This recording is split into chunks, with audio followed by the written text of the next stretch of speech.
rejoignent. Bonjour à tous.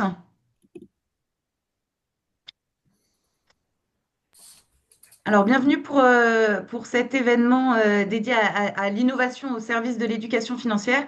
J'espère que vous nous entendez tous bien. Euh, un petit rappel technique. Je vous invite donc à garder vos micros sur mute le temps des interventions. Si vous avez des questions, vous avez un chat, donc vous pouvez les poser au fil de l'eau dans le chat et puis on les, on les relèvera au fil de l'eau ou on prévoira un temps de questions-réponses en fin d'intervention. Euh, je suis ravie de vous accueillir en tout cas ce matin. Moi, je suis Florence Demopou, je suis déléguée générale adjointe chez France FinTech. Et je vous remercie d'être connecté pour cette session. Je tiens à remercier aussi les intervenants qui vont animer cette matinée, enfin cette heure, ce webinaire. Anne-Claire Benvaux, donc fondatrice de la plateforme d'éducation financière SPAC, Benjamin Pedrini, directeur général d'Epsor, Miruna Sensiuk, qui est directeur développement durable chez BNP Personal Finance, et Arbia Smithy, CEO de Rosalie. Merci aussi particulièrement à l'association Ensemble pour l'éducation financière qui a été créée par Anne-Claire Benvaux et qui a suggéré, très bonne suggestion, d'organiser un événement dédié à l'éducation financière dans le cadre des French FinTech Weeks. Alors, les French FinTech Weeks, c'est une initiative qui a été, qui est co-organisée par France FinTech, par l'Autorité des marchés financiers et par l'Autorité de contrôle prudentiel et de résolution, la CPR, pour promouvoir le dynamisme de l'écosystème FinTech en France, à Paris et en région. Cette année, c'est la cinquième édition.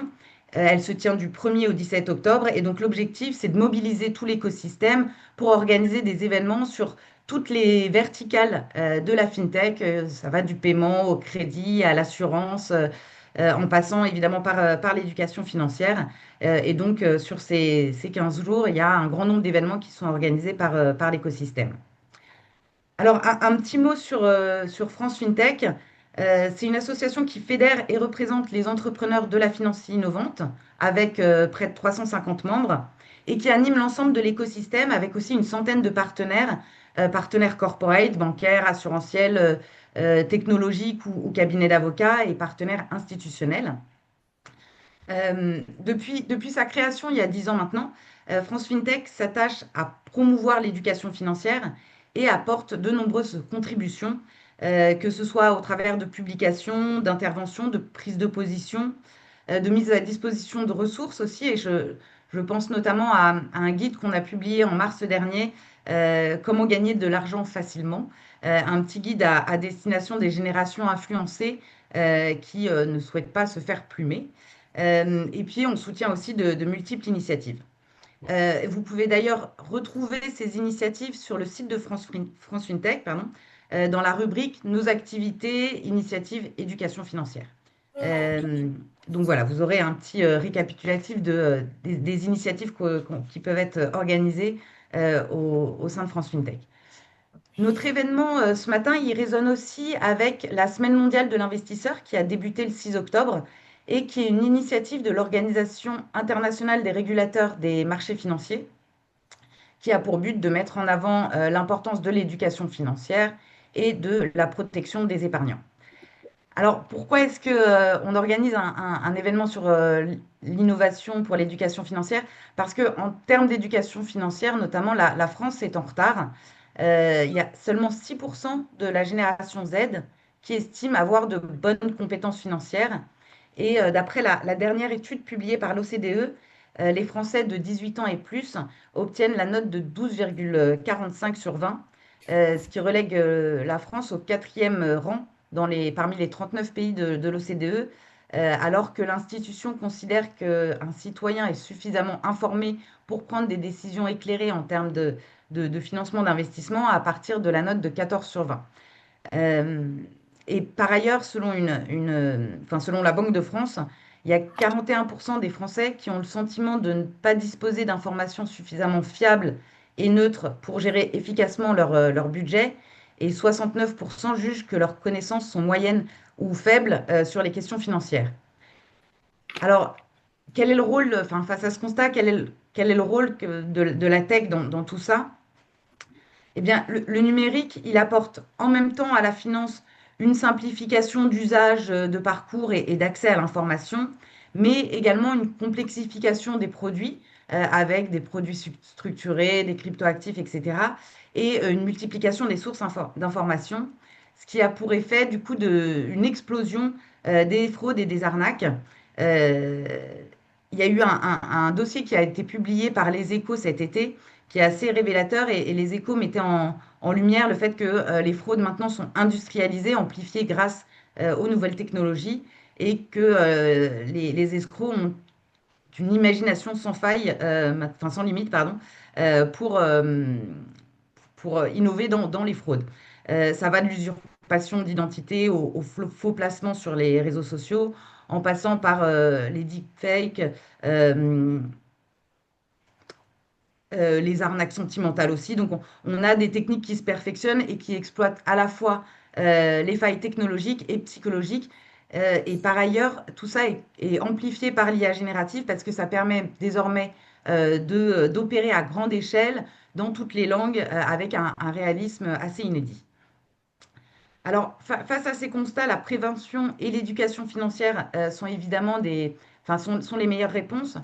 Euh, D'une part, parce qu'on est dans un environnement qui est économique, enfin, économique qui est mouvant, voire instable, et qu'il devient assez impératif de préparer son avenir et son indépendance financière. Donc, ça passe par à la fois enfin, apprendre à gérer son budget et connaître les mécanismes et l'utilité des produits financiers, mais c'est également se prémunir contre les risques. Ça veut dire enfin, ça veut dire ne pas investir dans ce qu'on ne connaît pas, même si un influenceur nous vante des gains très attractifs. Je rappelle d'ailleurs qu'il y a 38% des moins de 35 ans qui se renseignent auprès des influenceurs qui ont déjà été victimes d'escroqueries. Ça passe aussi par reconnaître les signaux d'alerte et comprendre les mécanismes des arnaques et savoir où et comment vérifier une information ou un conseil en investissement. Du coup, se saisir de l'éducation financière, c'est une priorité, c'est quasiment un choix politique pour réduire les inégalités, alors aussi bien les inégalités de genre ou de chance, mais aussi la précarité liée au surendettement, améliorer le bien-être financier ou encore préparer les retraites. Euh, Dans ce cadre-là, les fintechs prennent leur part, elles jouent leur rôle, un rôle d'ailleurs prépondérant. Elles sont championnes de l'accessibilité, notamment sur les tarifs attractifs permis par l'automatisation et l'industrialisation. Elles sont championnes de la personnalisation, des parcours fluides avec par exemple la gamification, de l'interaction et de l'inclusion, notamment en démocratisant certains produits financiers ou en ciblant des populations ou des segments qui étaient auparavant un peu laissés pour compte. Elle s'applique aussi à cultiver la transparence et à proposer des ressources pédagogiques et compréhensibles en simplifiant le parcours de souscription, en travaillant sur la conformité by design, etc.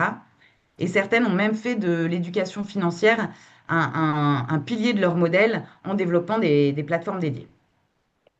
Les institutions financières également sont des fers de lance de l'éducation financière via des investissements dans les produits ou les infrastructures, en développant des programmes dédiés, aussi parfois en nouant des partenariats avec les fintechs. Mais on y reviendra, j'imagine, avec nos panélistes qui présenteront leurs innovations et leur vision, leur approche sur les sujets de développement éducation financière. Pour l'heure, je donne la parole à Anne-Claire Benvaux qui va nous présenter les résultats d'une enquête SPAC OpinionWay sur le comportement, les attentes et les besoins des Français en matière d'éducation financière. Et je vous souhaite à tous et à toutes un très bel événement. Merci beaucoup Florence pour cette mise en introduction de notre sujet de ce matin d'éducation financière et encore merci à à nos panélistes et participants qui, ce matin, vont nous apporter des illustrations très concrètes de ce qu'on peut faire pour l'éducation financière. Alors, je vais partager mon écran pour que vous puissiez voir cette présentation qui va mettre en avant les chiffres du baromètre de l'éducation financière que nous avons créé chez SPAC. Donc il y a déjà 5 ans de cela, et nous mesurons chaque année à la fois les comportements mais aussi les attentes des Français sur ce sujet qu'est l'éducation financière. Alors, Florence m'a présenté, donc moi je suis la fondatrice de SPAC, qui est une plateforme d'éducation financière, et aussi créatrice de l'association Ensemble pour l'éducation financière, qui est née cette année. Et cette association, elle vise à fédérer les acteurs du secteur, donc qu'ils soient associatifs, publics ou privés, autour de cette cause qu'est l'éducation financière. On va revenir sur ce que c'est véritablement et sa définition, c'est important. Et l'idée, et c'est une belle illustration que cette réunion de ce matin, c'est vraiment de mettre en avant, via l'association, des acteurs qui sont vraiment engagés, qu'ils soient acteurs historiques ou acteurs innovants, comme nos dignes représentants ce matin, Arbia et Benjamin, sur la partie innovation financière pour apporter des solutions concrètes en matière d'éducation financière aux Français. Et on verra ce matin à la fois le rôle très important des acteurs du secteur financier et aussi de ceux qui, en entreprise, savent apporter des solutions à leurs collaborateurs et leurs salariés. Voilà, donc l'association, elle vise à évaluer ses besoins, à agir ensemble, à valoriser les initiatives et vraiment à sensibiliser. Donc c'est important qu'on en parle et que les médias, et tu citais les échos, Florence, à l'instant, se fassent aussi le porte-voix de nos actions. Alors je reviens sur ce chiffre important que Florence a cité tout à l'heure. Alors la France n'est pas quatrième, elle est 14e hein, sur le classement baromètre européen. Donc on est à peine à la moyenne en matière de connaissances financières. Et c'est vrai que c'est très gênant parce qu'on est quand même, enfin, selon les classements, deuxième ou troisième économie européenne. Donc il est grand temps, pour toutes les raisons que Florence vient de rappeler, qu'on remonte notre niveau en matière d'éducation financière. Bon, donc on y travaille collectivement et à grande échelle. Voilà. Et puis on va voir comment nos panélistes répondent à ce besoin de manière active et avec impact, surtout, c'est important. Alors, un rappel de définition, l'éducation financière, elle a été définie par l'OCDE. Donc, c'est une combinaison de conscience financière, de connaissances, d'habiletés, d'attitudes et de comportements nécessaires pour prendre les bonnes décisions financières et arriver à un bien-être financier individuel apprécié par la personne elle-même. Donc ça, c'est très important. On n'est pas là pour vous proposer de devenir tous traders actifs et prendre des risques sur les marchés financiers. Ce qu'on veut et ce qu'on défend ensemble, c'est l'inclusion financière d'abord. Donc c'est donner à ceux qui n'en ont pas encore la connaissance, au moins les moyens de connaître les produits financiers à leur disposition et qui plus est, les outils pour les prendre par la main et les amener vers un meilleur bien-être financier perçu. Et ça passe par des décisions en autonomie et aussi un accompagnement de la part des acteurs du secteur. La Banque de France est le porteur national de la thématique éducation financière et travaille sur ces 5 piliers que vous voyez ici. Donc, l'éducation financière pour les jeunes, les personnes en situation de fragilité financière, l'apport de connaissances budgétaires et financières, les enjeux de compréhension des débats économiques, parce qu'on l'a dit un peu rapidement, l'éducation financière, ça permet aussi d'être mieux armé pour avoir un libre arbitre dans la compréhension des grandes discussions économiques qui ont cours. Et on voit bien que tous ces sujets peuvent vite avoir des sensibilité politique aussi. Donc c'est important de comprendre toutes ces discussions qui sont en cours actuellement, même si elles peuvent sembler complexes. Et puis bien sûr, on parle de dynamisme économique. Les entrepreneurs, on en parle beaucoup ces temps-ci avec ces différents sujets autour des taxes. Les entrepreneurs, ils contribuent au dynamisme économique et ils ont eux aussi besoin qu'on les aide à mieux comprendre ces sujets de finance parce que très souvent, on est entrepreneur parce qu'on aime un métier, on veut être boulanger, on veut créer une start-up, peu importe. On n'est pas forcément le meilleur en gestion financière, en comptabilité, et pourtant ça prend beaucoup de temps. Donc il faut aussi bien comprendre ces enjeux-là pour que ça ne devienne pas un frein au développement de son entreprise. Alors rapidement, nous, SPACT, on est acteur de l'innovation financière aussi, parce qu'on est une plateforme d'éducation financière au sens propre. On accompagne les acteurs du secteur financier et ça sur des sujets de stratégie, de communication, de sensibilisation. Via l'Observatoire, on va parler des chiffres dans quelques instants. Et on a proposé une plateforme de micro-apprentissage. Donc, c'est une technologie qui permet vraiment de prendre les gens par la main. Donc, qu'on propose aux acteurs du secteur pour leur permettre de former à la fois leurs clients et aussi leurs collaborateurs. L'Observatoire de l'éducation financière. Donc, c'est un baromètre qu'on mène avec Opinionway depuis plusieurs années. Et Florence a commencé à partager quelques chiffres. C'est important de les rappeler. Aujourd'hui, on a seulement 24% des Français qui se sentent très bien, très à l'aise avec la connaissance des produits financiers à leur disposition et dans la compréhension du contexte économique. Donc 24%, ben, c'est pas suffisant. Pour les risques économiques, macroéconomiques et les sujets de préparation de la retraite, on peut pas se satisfaire de ce chiffre, évidemment. Parmi eux, et je dirais que c'est quelque part une bonne nouvelle, même si on pourrait voir le verre à moitié vide, 6 Français sur 10 nous disent qu'ils attendent plus d'accompagnement de la part de leurs partenaires financiers pour prendre des décisions financières éclairées. Donc, on est en train collectivement de travailler à tout ça, on a des solutions, on va en parler. Donc, c'est une excellente nouvelle. Et avec Miruna, Arbia et Benjamin, vous allez voir que les choses se passent et avec impact. 6 Français sur 10, c'est 65% des femmes. Donc on a encore chez les femmes un constat de déficit de connaissances financières et d'aisance financière. Alors, souvent, on constate que les femmes ont parfois un biais d'humilité. Je dirais qu'elles se sous-estiment parfois par rapport à leurs connaissances financières, puisque quand on regarde les résultats de leur test, elles obtiennent des résultats équivalents aux messieurs. Et parfois, on peut constater que chez les messieurs, il y a un biais un peu inverse, c'est-à-dire peut-être un biais de confiance un peu plus important. Donc ce chiffre de 65%, il est à prendre, je dirais, avec des pincettes, puisque on sait qu'il y a un écart de connaissances, mais qui tend à se réduire de manière assez considérable. Et c'est une excellente nouvelle. Plus inquiétant, 78% des revenus les plus modestes sont plus durement impactés par le manque de connaissances financières et donc sont en attente d'un accompagnement plus fort de leurs partenaires financiers. Et on sait bien que dans la profession, on a plutôt tendance à considérer les clients en forte autonomie par la digitalisation, qu'on a envie d'accompagner des clients peut-être un peu plus aisés, un patrimoine plus élevé. Notre responsabilité aussi, c'est quand même de ne pas oublier ces populations qui sont en difficulté financière et qui ont besoin de notre aide pour l'inclusion financière. Et Arbia, je le sais, aura des choses à nous dire autour du pouvoir d'achat dans quelques minutes. Les arnaques financières, je ne reviens pas sur ce chiffre, un quart des Français victimes d'arnaques financières, c'est 35% des 18-24 ans qui s'informent de manière plus importante sur les réseaux sociaux et c'est 36% des revenus modestes, enfin en tout cas des personnes sans épargne. C'est dire le risque que ça représente pour ces personnes qui se mettent en danger en suivant parfois des conseils peu avisés et en tombant dans des arnaques. Alors, qui est responsable d'informer les Français ou comment on s'informe autour de ces sujets d'économie et de finance? Alors, la plupart des Français nous disent que c'est d'abord une responsabilité personnelle. En fait, donc ça c'est très intéressant puisque en majorité les Français nous disent bah, c'est à moi d'être proactif sur ce sujet. En deuxième niveau, c'est l'école. Et aujourd'hui, on sait que l'éducation financière à l'école, c'est encore compliqué, même si on a le passeport avec du CFI maintenant en classe de quatrième. On milite activement avec France FinTech et avec d'autres acteurs très impliqués, présents ici, pour plus d'éducation financière à l'école. Et ce chiffre de 64% des 18-24 ans qui attendent de l'éducation financière à l'école, donc qui nous disent que pour eux, clairement, c'est d'abord l'école le relais d'une meilleure connaissance économique et financière, c'est un chiffre à retenir aujourd'hui vraiment pour ce sujet de renforcement de l'éducation financière.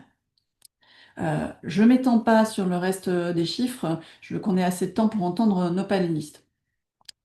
Toujours sur l'Observatoire de l'éducation financière, quelles sont les solutions attendues? Alors, le rôle du conseiller est toujours très prégnant dans l'accompagnement de la part des partenaires financiers. C'est le premier relais d'information retenu par les Français, quel que soit leur âge. Ce qu'on voit ensuite, et ce qui est très intéressant, c'est que la formation, qu'elle soit en autonomie, digitalisée ou en présentiel, arrive en deuxième niveau, en canal d'information. Et ce qu'il faudra retenir aussi sur ces chiffres, et si vous voulez, vous pourrez nous recontacter pour qu'on vous les partage et qu'on vous les détaille un peu plus avant, on voit bien que les réseaux sociaux prennent une place beaucoup plus importante chez les plus jeunes d'entre nous, puisque le chiffre de consultation d'informations financières, de relais des informations économiques et financières, va doubler auprès des plus jeunes. Voilà. Je ne vais pas aller plus loin. Sachez que vraiment l'enjeu pour nous dans l'association, et on vous invite vraiment à nous rejoindre, c'est de faire de la France un leader de l'éducation financière à horizon 2030. On ne va pas le faire tout seul, donc on est vraiment dans une action collective et on veut remonter un maximum d'initiatives pour voilà, montrer l'impact qu'on peut avoir collectivement ensemble, mesurer ce sujet et démontrer que la France est vraiment un acteur engagé et efficace sur ces politiques d'éducation financière. Ça me fait une transition parfaite. On parle des actions innovantes et aujourd'hui on va entendre Miruna Sensiuk, Arbia Smithy et Benjamin Pedremi sur les solutions mises en place. Alors Miruna, si vous m'entendez, je vais peut-être commencer par vous. Est-ce que vous voulez bien vous présenter s'il vous plaît et nous dire ce que BNP Personal Finance a mis en place en matière d'innovation pour l'éducation financière? Oui, bonjour. J'ai l'impression, vous m'entendez bien? Oui. Oui, j'ai l'impression que ma vidéo est floutée, mais je ne comprends pas pourquoi. Je ne peux pas utiliser le Zoom sur notre poste de travail BNP pour des raisons de sécurité, donc j'ai un peu improvisé. Euh, Bonjour, je suis Myrna Senchuk, je suis chez BNP Paribas Personal Finance depuis 21 ans et travaillé dans le système bancaire toute ma carrière. Et aujourd'hui, je suis en charge du développement durable. Et dans le développement durable, il y a la partie impact sociétal que nous suivons, tout ce qu'on appelle soit du mécénat de compétences, soit de la philanthropie. Mais on nous entend plus. Miruna, ouais, vous avez coupé votre micro. Pardon, décidément ce matin, la technique, elle est contre moi de partout. Je suis désolée. C'est mieux, vous m'entendez là? Oui. Donc, je disais que chez nous, chez Personal Finance, la partie impact sociétal fait aussi partie de notre développement durable, de notre engagement envers la société. Et dans cette partie-là, une des lignes principales de notre focus est l'éducation financière. Et cela, de par la simple raison de notre activité, chez nous, chez CTLM, on accompagne les ménages, souvent modestes, à financer leurs projets, les différents projets qu'ils puissent avoir, l'achat d'un automobile. On ne fait pas de crédit immobilier, on fait que des crédits à la consommation. Et donc, nous sommes en permanence sur une ligne très fine entre ce que c'est que accompagner le plus grand nombre, leur permettre d'atteindre leurs objectifs, et en même temps faire attention au sujet du surendettement, du savoir utiliser les produits financiers avec toute la maîtrise de ce que ça veut dire la gestion d'un budget. Donc, on s'est lancé très vite, très jeune de notre activité depuis plus de 15 ans, dont l'accompagnement aussi, que ce soit d'un côté évidemment de nos clients, mais au-delà de la société, et en particulier les jeunes, comme vous l'avez dit. Plus tôt on commence à se former dans ce que c'est qu'une gestion d'un budget, ce que c'est que des entrées d'argent, des sorties d'argent, ce que c'est que de financer un projet. Il y a plusieurs moyens de financer. Il n'y a pas que le crédit, justement. Et justement, on s'est lancé là-dedans en contribuant, par exemple, au jeu dilemme de la Fondation Crésus. On travaille beaucoup avec Crésus sur ces accompagnements. On fait des ateliers. D'ailleurs, on est les seuls établissements bancaires en France qui sont capables, avec nos collaborateurs, à animer tout seuls des ateliers Crésus. Et on le fait, des jeux dilemme chez nous, justement, pour souvent avoir des jeunes ça peut aller entre 16, même jusqu'à 25 ans, sur leur connaissance et apprentissage de ce que c'est que la gestion financière de leur budget en particulier. On a aussi développé avec une société italienne spécialisée dans les contenus pédagogiques, la Fabrica, une plateforme en ligne, ça s'appelle Budget Responsible. Et là, on a accès à beaucoup plus grand nombre. Et je vous rejoins ce que vous disiez aussi en début de cette présentation. La tech est très importante parce que l'accès qu'on puisse avoir au nombre de bénéficiaires est bien plus important quand on puisse faire des ateliers en ligne que lorsqu'on peut faire des ateliers en présentiel. On ne peut pas avoir plus de 10, 15 personnes en présentiel, alors qu'en ligne, sur cette plateforme-là, on a accès à une grande population. On a tous les ans, on forme entre 40 000 et 60 000 jeunes qu'on sensibilise par rapport, je ne sais pas si c'est tout de suite formé, mais déjà sensibilisé en première étape à ce que c'est que la gestion budgétaire, et ça dans tous nos pays où nous sommes présents. Et dernièrement, je rajouterai juste un élément parce que je ne l'ai pas beaucoup entendu dans ce qui a été dit. on est devenu assez sensible à l'accompagnement des personnes qui subissent des violences économiques. Les violences économiques, c'est un sujet qui commence maintenant à être un peu intégré dans la législation. C'est souvent des femmes, c'est vrai, mais il n'y a pas que des femmes. Et justement, le savoir qu'on a un droit individuellement à un compte bancaire en France aujourd'hui, savoir que même si on a un conjoint, on peut avoir son propre compte et on peut gérer son propre revenu, qu'on peut désolidariser des crédits au moment d'une séparation, se protéger d'une ingérence sur sa partie de gestion économique est très important pour nous. Et ça fait partie justement de l'éducation financière. Et on s'est lancé avec d'abord une formation de nos collaborateurs avant de savoir accompagner des clients-clientes, mais aussi de pouvoir communiquer et en parler.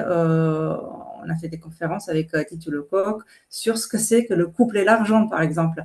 Donc, l'éducation financière est un spectre très, très large que nous souhaitons accompagner, jeunes certes, mais pas que. Merci Miruna. Euh, Benjamin, on peut continuer ensemble. Benjamin, est-ce que tu veux bien nous présenter Epsor et nous dire ce que vous proposez pour nous aider à obtenir une meilleure éducation financière, en tout cas une meilleure connaissance des sujets financiers, s'il te plaît. Avec plaisir Anne-Claire, bonjour à tous. Effectivement, donc moi j'ai fondé Epsor il y a de ça 8 ans maintenant, et Epsor, nous sommes présents sur le marché de l'épargne et de l'épargne collective via l'entreprise, à savoir l'épargne salariale et l'épargne retraite. Et l'éducation financière, finalement, c'est un peu ce qui nous a drivé dès le départ quand on a fait le choix de créer Epsor. On l'a d'ailleurs inscrit dans nos statuts. On est aujourd'hui une entreprise à mission et notre mission est de guider et éclairer les épargnants d'aujourd'hui dans l'intérêt de demain. Et en fait, on est vraiment parti du constat que il y avait un gros déficit. C'est ce que tu mentionnais parmi les chiffres au début de cette présentation, un gros déficit d'éducation financière en France et qu'il n'y avait pas vraiment de référent du conseil financier. Or, en fait, sur les sujets qui nous concernent chez Epsor, que sont l'épargne salariale et l'épargne retraite, on touche quasiment 13 millions de Français au travers de ces produits d'épargne. Et bien souvent, quand un salarié a accès à des produits de ce type-là, ça représente une part non négligeable de son patrimoine financier, puisque les plans d'épargne retraite et d'épargne salariale représentent en général 25% en moyenne du patrimoine des personnes qui en détiennent. Donc, un vrai besoin d'accompagnement sur cette dimension-là, sur des supports qui sont des supports de placement moyen ou long terme et où parfois justement il y a un fort manque à gagner pour les salariés. Et donc là-dessus, nous, comment on a abordé ce marché-là? On l'a abordé évidemment en utilisant, comme le disait Miruna auparavant, le numérique, le digital pour amener de l'innovation au service de l'éducation financière. Et on continue finalement de le faire. C'est vraiment, comme je le disais, dans notre ADN. Donc, on le fait depuis 2018, le moment où on a lancé notre offre, on continue de le faire aujourd'hui. On a été les premiers à lancer dans ce marché-là un robot advisor. Ça n'existait pas sur l'épargne salariale et l'épargne retraite. Ça existait sur beaucoup d'autres produits financiers, mais pas sur ce produit spécifique.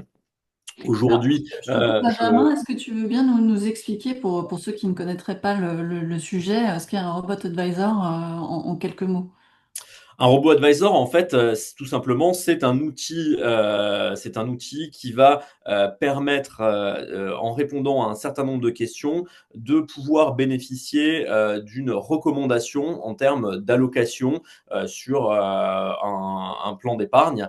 Et donc aujourd'hui, nous, grâce à cet outil-là, justement, on accompagne quasiment 180 000 salariés en France qui bénéficient de recommandations pour mieux orienter leur épargne et qui, grâce à ça, bénéficient d'une épargne qui peut avoir davantage de rendement que ce qu'ils avaient au préalable. On voit bien trop souvent, nous, sur notre matière, des salariés qui ont accès à des plans d'épargne et qui, 30 ou 35 ans sont investis à 100% sur des fonds monétaires ou des fonds euros alors qu'ils investissent sur un horizon de temps qui est de 30 ou 35 ans.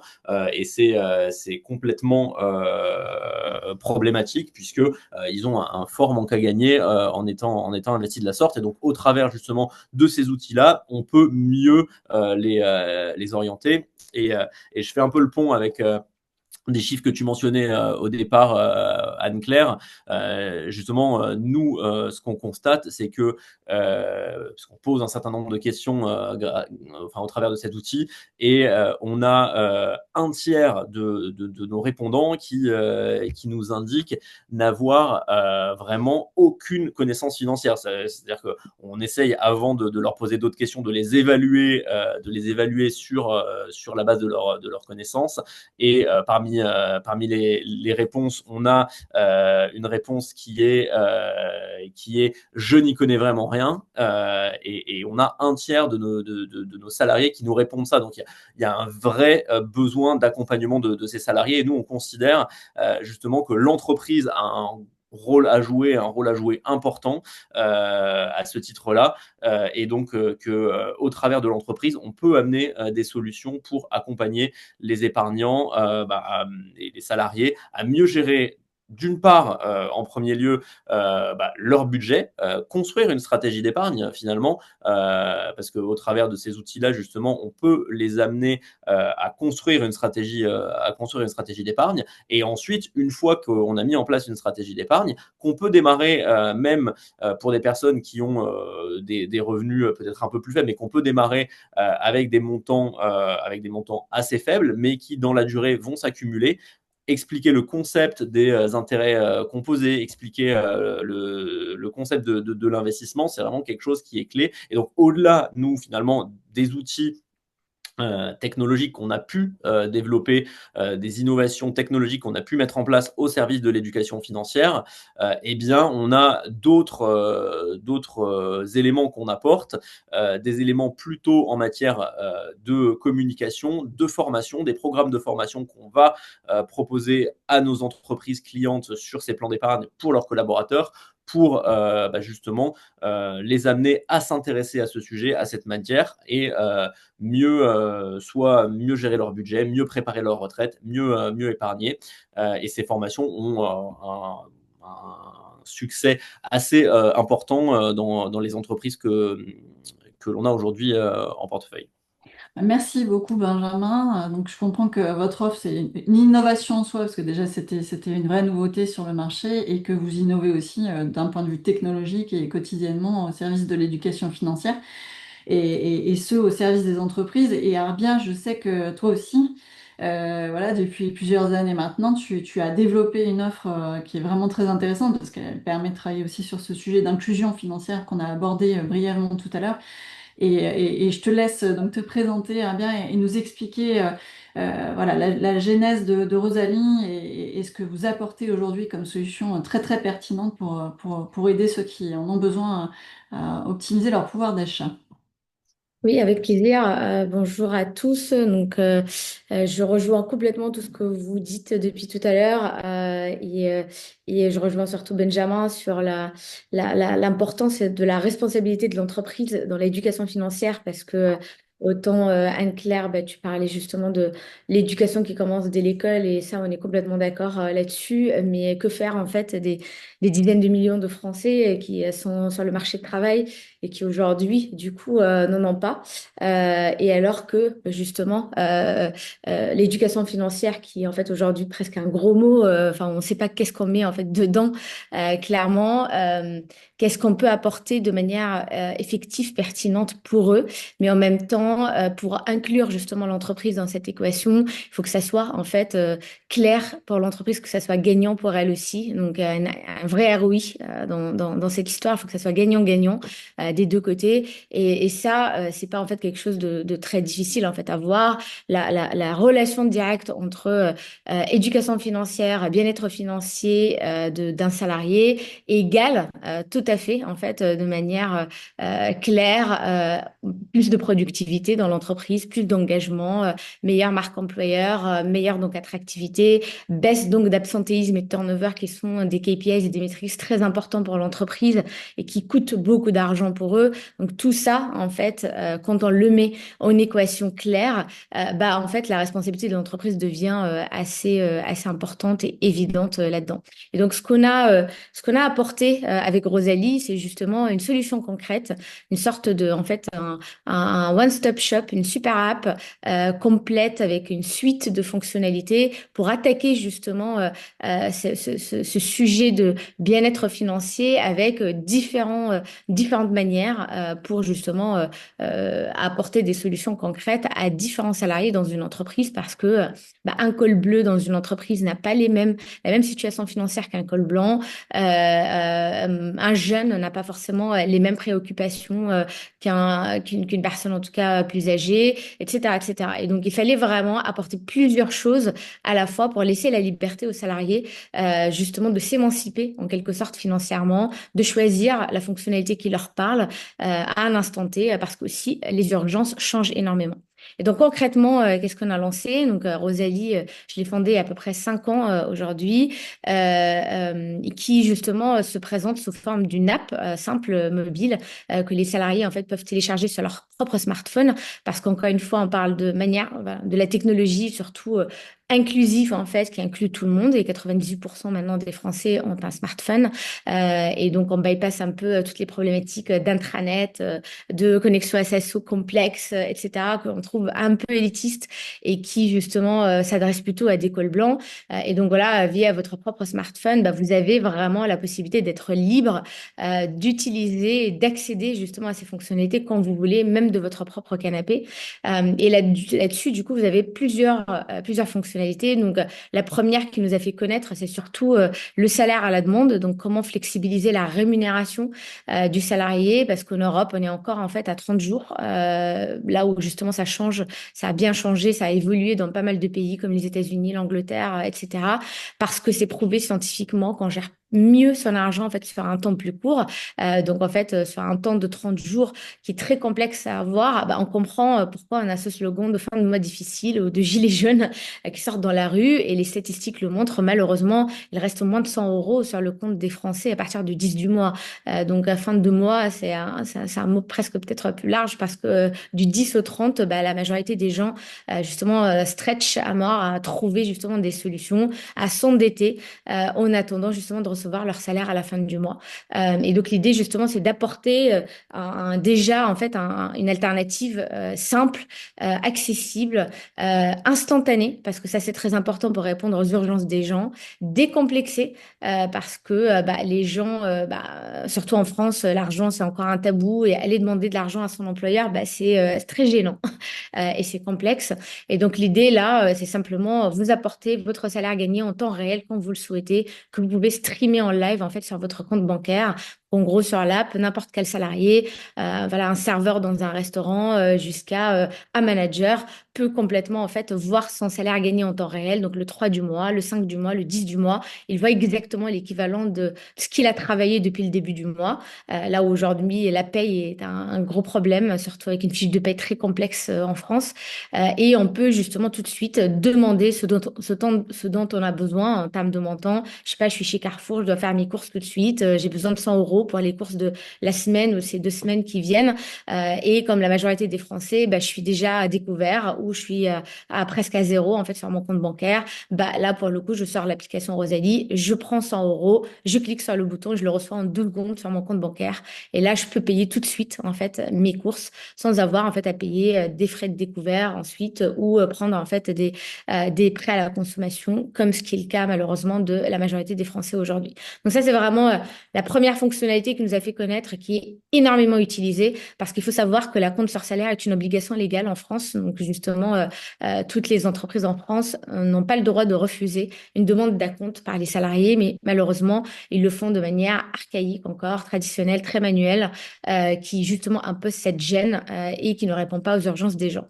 Ensuite, on a réfléchi à comment on apporte ce pouvoir d'achat en fait aux Français, à ses salariés encore plus. Et donc, l'idée pour nous, c'était comment transformer ce salaire en pouvoir d'achat automatiquement. Et donc, vous avez le droit sur l'application automatiquement de soit prendre le cash sur votre compte bancaire pour payer vos factures ou faire comme la majorité des salariés, le transformer directement en fait en bon d'achat remisé avec des remises jusqu'à moins 20% chez tous les marchands dans lesquels vous faites vos courses.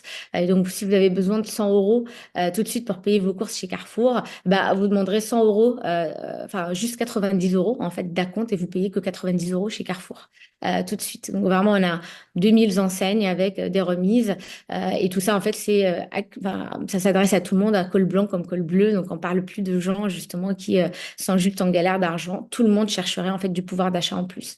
Et ensuite, bah, on a complété ça avec une suite de fonctionnalités d'éducation financière très accessible parce que avant, on a commencé avec beaucoup de contenu de pédagogie et on a compris que ça inclut pas, c'est pas assez vulgarisé, c'est pas assez inclusif, surtout pour ces cols blancs. Et donc, on a changé le format pour justement faire une radio, une mini radio, en tout cas Rosalie, accessible en fait sur l'application avec une sorte de mini podcast où on sort des vidéos et des podcasts de moins de 5 minutes à consommer pendant sa pause déj, sa pause café très facilement sur vraiment de l'actualité vraiment économique, sur l'éducation financière, sur des sujets qui touchent tout le monde, sur le crédit, comment déménager, devenir propriétaire, préparer l'arrivée d'un enfant, partir à la retraite, etc. À consommer de manière simple avec vraiment des étapes à suivre très très simples, très simplifiées encore une fois pour que ça parle en fait à tout le monde. Et on a complété ça avec des parcours, des guides complets qu'on a travaillé avec des experts en éducation sociale et familiale pour faire justement des parcours sur les sujets en fait qu'on voit énormément dans les entreprises, c'est-à-dire comment comprendre sa fiche de paye, comment justement préparer sa retraite, comment déménager de chez ses parents parce que si ça doit parler en fait à des jeunes salariés qui sont dans la boîte, etc. Et aussi de la mise en relation, en rendez-vous s'ils le souhaitent ensuite avec des assistantes sociales pour parler avec eux et bypasser justement cette gêne encore une fois de devoir toquer la porte de son RH pour demander un rendez-vous qui est encore dans l'esprit de la majorité des Français, quelque chose qu'on fait que quand on est déjà presque interdit bancaire ou quand c'est trop tard. Et donc, avec la digitalisation, avec les AI, avec justement la techno, bah, on permet en fait à tout le monde de le faire de leur propre même lit. Même à 2 heures du matin, 7 jours sur 7, 24 heures sur 24. Et donc, s'émanciper financièrement, c'est ce que je disais, parce que c'est très important pour nous, cette liberté financière qui est pour la condition nécessaire pour parler d'éducation financière derrière. Donc voilà, Alors, enfin, en gros, ouais. pardon, je vais te couper, bien, excuse-moi, mais je reviendrai vers toi tout à l'heure parce que tu m'as parlé de tes projets et on va parler des perspectives dans quelques minutes, notamment autour de la législation et des perspectives parce qu'on est vraiment sur des sujets d'utilité publique là. Et félicitations pour Rosalie parce que c'est vraiment un très beau projet, une très belle application. Enfin, c'est même plus un projet d'ailleurs, vous êtes lancé depuis longtemps maintenant, mais avec des résultats concrets et solides pour une meilleure inclusion financière. Bravo pour cette initiative. Miruna, je me tourne vers toi. Miruna, on va parler des perspectives maintenant, peut-être des sujets d'innovation. Alors, en plus, voilà, on se tourne vers le futur. Est-ce qu'il y a des choses que tu voudrais nous partager et puis ta perception peut-être de l'écosystème et je pense notamment aux perspectives de collaboration renforcées entre les acteurs historiques et les acteurs innovants, si tu as quelques exemples à nous partager. Je dirais, tout d'abord, c'est vrai que là, on a une perspective un peu France, mais je trouve la France très avancée dans le système éducatif sur certains sujets, que ce soit l'éducation sexuelle, par exemple, ou tous les sujets liés sur de l'éducation civique, mais pas encore suffisamment sur l'éducation financière. Et ce sont des besoins qui, justement, prépareront en perspective les jeunes générations. Je suis tout à fait d'accord avec Armia, il faut agir sur les populations qui sont aujourd'hui sur le marché du travail, mais on peut aussi commencer à préparer le futur parce que ça évitera ce qu'on retombe dans les mêmes torts. Et ce côté-là, pour l'instant, nous, banques, on n'a pas beaucoup le moyen d'y intervenir en dehors du lobbying ou d'accompagner justement les pouvoirs publics. mais il faudrait que ce soit aussi obligatoire et élargi comme éducation que d'autres éléments, puisque ça prépare vraiment les enfants à la vie réelle, quelle qu'elle soit, hein. Employés, adultes, ils auront ce besoin de savoir comment gérer leur argent. Nous continuons de notre côté, nous continuons à travailler sur cette partie d'éducation financière. Effectivement, l'objectif est bien de donner la perspective globale. Bon, après, nous, on est sur une population et sur une activité de crédit, c'est ce qu'on connaît. Donc, on essaie juste d'expliquer que le crédit n'est pas la solution à tout et il faut éviter d'en arriver au crédit quand il y a un besoin absolu ou, comme disait Arabia, effectivement, sur des fins de mois, on ne peut pas faire appel à crédit. C'est vraiment pas la bonne solution. Donc, on est en train de réécrire notre stratégie sur éducation financière, justement pour identifier toutes les cibles qu'on pourrait accompagner. Aujourd'hui, on le fait beaucoup en impact sociétal, en bénévolat, en mécénat, que ce soit des mécénats de compétences, donc collaborateurs qui font ces formations-là ou qui vont accompagner dans leur temps disponible. On a chez BNP Paribas un programme de temps disponible pour ces sujets, mais on voudrait aussi, sur la partie un peu technologique, voir comment au mieux on peut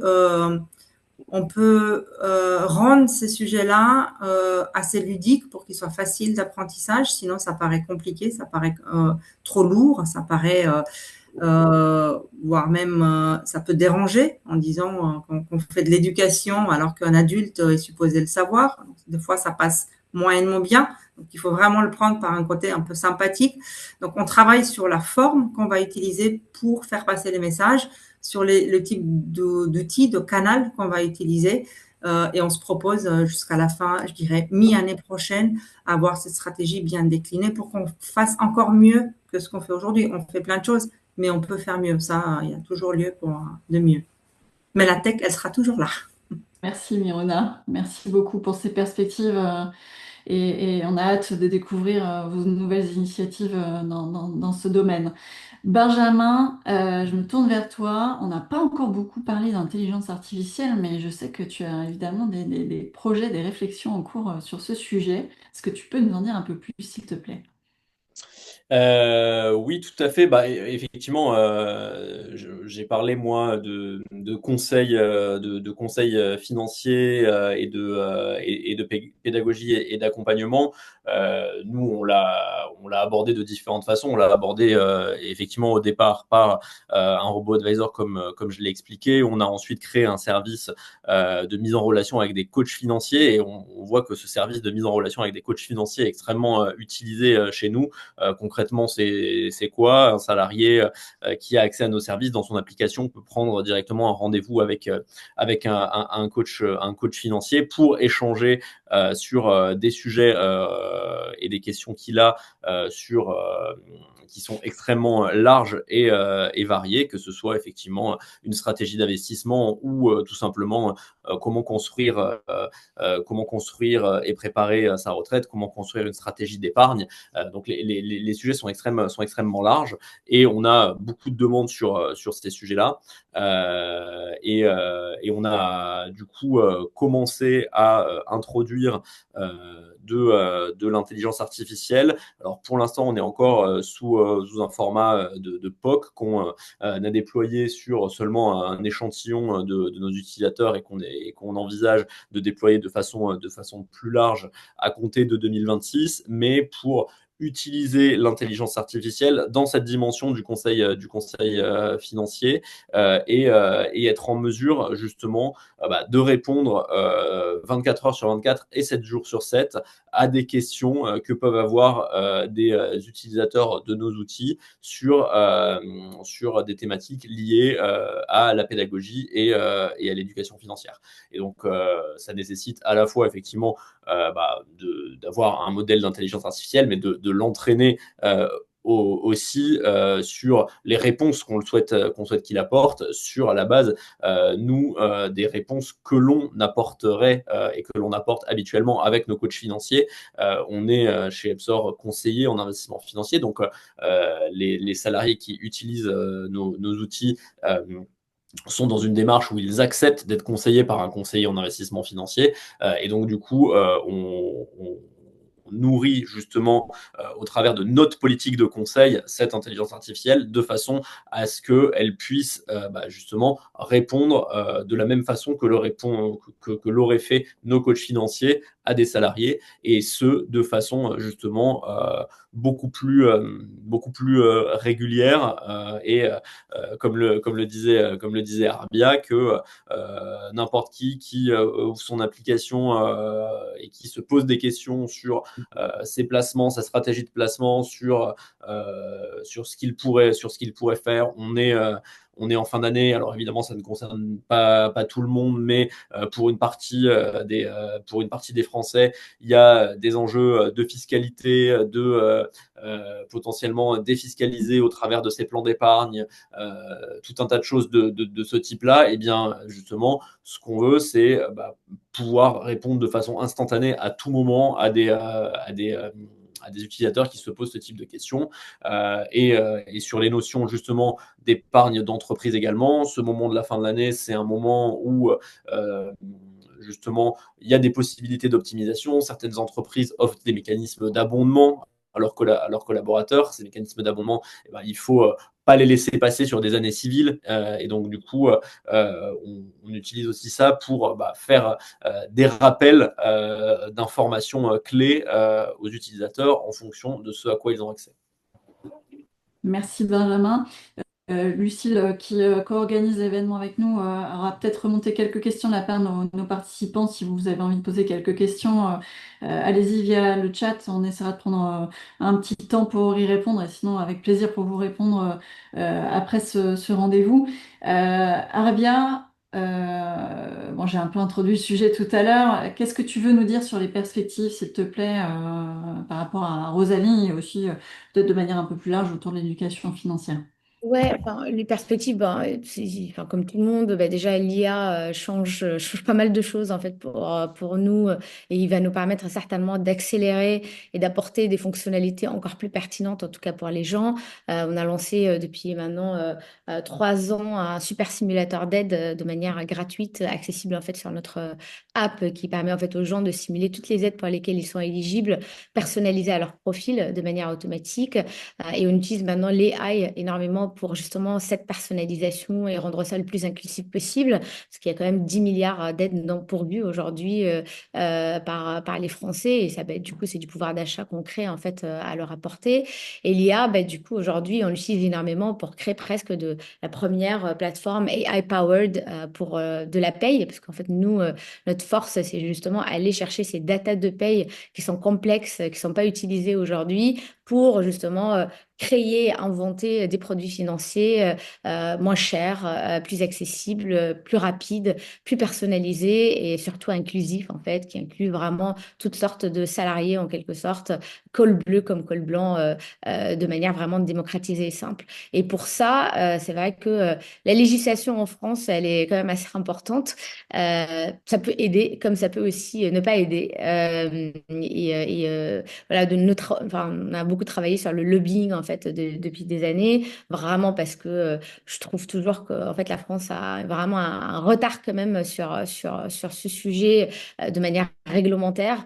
Et donc en fait on a déposé des propositions de loi depuis des années qu'en fait on continue en fait à redéposer pour justement rendre déjà la compte sur salaire comme un outil clair, simple, et surtout plus adapté en tout cas à l'usage et l'époque d'aujourd'hui, parce que le problème de nos lois qui vraiment sont créées depuis des siècles, difficile en fait qu'elles soient adaptées de manière vraiment rapide et surtout claire pour tout le monde tout le temps. On revient toujours au problème de simplification que j'espère qu'il passerait à un moment donné.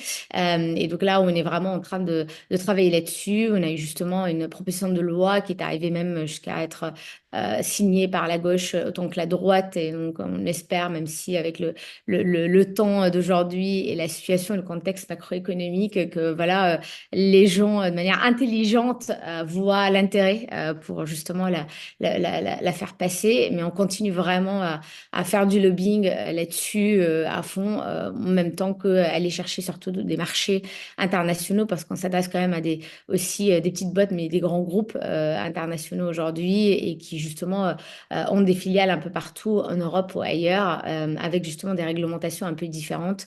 Et ça aussi, c'est un problème pour une startup fintech comme la nôtre, qu'on ne soit pas aussi unis et standardisés en termes de réglementation dans différents pays en Europe. On serait tellement plus fort si justement on a un standard européen qui nous permettrait de construire en tout cas quelque chose fort sur tout un marché beaucoup plus gros, plus important que celui des États-Unis ou l'Asie, quoi. Merci Arbia et je suis certaine que le message sera entendu, il l'est déjà et c'est aussi le rôle de l'association que de faire remonter, rayonner ces paroles, et ces ambitions pour l'inclusion financière, l'éducation financière. Donc voilà, on entend bien l'appel au pouvoir public à la fois sur l'éducation financière à l'école, un soutien plus fort au niveau des entreprises, et puis aussi en creux le soutien à nos startups, à nos fintechs qui sont très engagés sur ces sujets et qui font beaucoup aux côtés des acteurs historiques comme BNP Personal Finance, représenté par Miruna ce matin. Lucille, est-ce que tu as quelques questions pour nous? Je sais qu'on atteint le 10 heures tout juste. Est-ce qu'on prend quelques questions, Lucille? J'en ai pas pour l'instant, mais en tout cas, sentez-vous très libre de le faire et je les relirai avec plaisir pour qu'on puisse y répondre. Ok, gardez quelques minutes, on a démarré un tout petit peu en retard. Ne soyez pas timide et sinon, je profite de ce temps pour vous rappeler qu'avec France FinTech, donc, on tient à votre disposition l'ensemble des acteurs investis, donc acteurs innovants investis pour l'éducation financière, dont vous avez deux beaux représentants ici. Moi-même chez SPAC impliquée pour ce sujet à vos côtés. Donc n'hésitez pas, on tient à votre disposition un panorama de l'éducation financière. Chaque année, on organise les grands prix de l'éducation financière pour valoriser aussi l'ensemble des acteurs. Et puis, n'hésitez pas à nous contacter aussi pour rejoindre les travaux de nos experts de l'association Ensemble pour l'éducation financière. On travaille sur plusieurs sujets conjointement avec différents représentants, à la fois l'inclusion financière, les personnes fragiles, la cause des femmes, dont Miruna a parlé tout à l'heure, notamment par le prisme des violences économiques. C'est vrai que c'est un vrai sujet et que BNP est très impliqué sur cette question et depuis longtemps. On rappelle que malheureusement, un tiers des femmes qui subissent des violences économiques ne partent pas parce qu'elles n'ont pas de compte bancaire individuel, de compte bancaire à elles. Donc ce travail de sensibilisation qu'on fait tous ensemble, il est très important. Voilà, et le rôle des acteurs historiques et des acteurs innovants est primordial pour avoir une société plus inclusive et plus saine économiquement. Si je me permets justement Bien, de bien. rebondir sur ça, parce que bah, clairement, oui, la relation entre justement les acteurs bancaires qui ont vraiment un rôle très important et les acteurs comme nous, bah, c'est vraiment, vraiment indispensable. D'ailleurs, BNP, bah, c'est un partenaire à Rosalie qui distribue Rosalie en fait à ses entreprises clientes et ça, c'est très important en fait à mentionner parce que l'idée justement, c'est montrer des exemples concrets de relations et comment dire, de foi dans l'innovation et de foi en tout cas de banques historiques sur justement l'importance de l'éducation financière et même de se disrupter en fait en interne pour justement apporter ça en tout cas aux gens. Et donc, oui, ça c'est juste pour compléter ce que tu disais, Anne-Claire.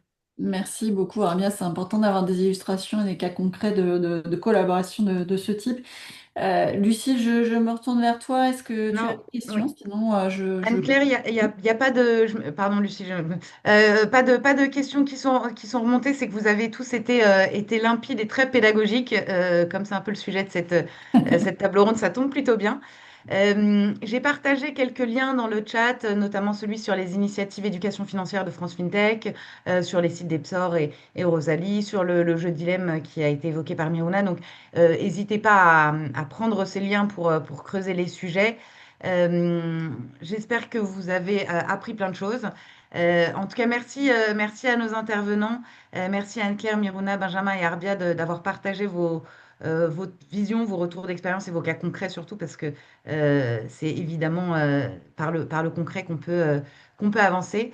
Je vous souhaite à tous une très bonne journée et puis je vous donne aussi rendez-vous au sein de France FinTech si vous voulez creuser ces sujets. Notamment, on a un groupe de travail, une task force éducation financière sur lesquels on prépare au sein de laquelle on prépare des mobilisations, notamment en vue de la semaine de l'éducation financière 2026. Enfin, chaque année, on est pas mal mobilisé pendant la semaine de l'éducation financière. Je vous souhaite une très bonne journée et puis merci encore à tous. Merci à Merci, tous. au revoir. Merci, bonne journée. beaucoup et bonne journée à tous. À bientôt.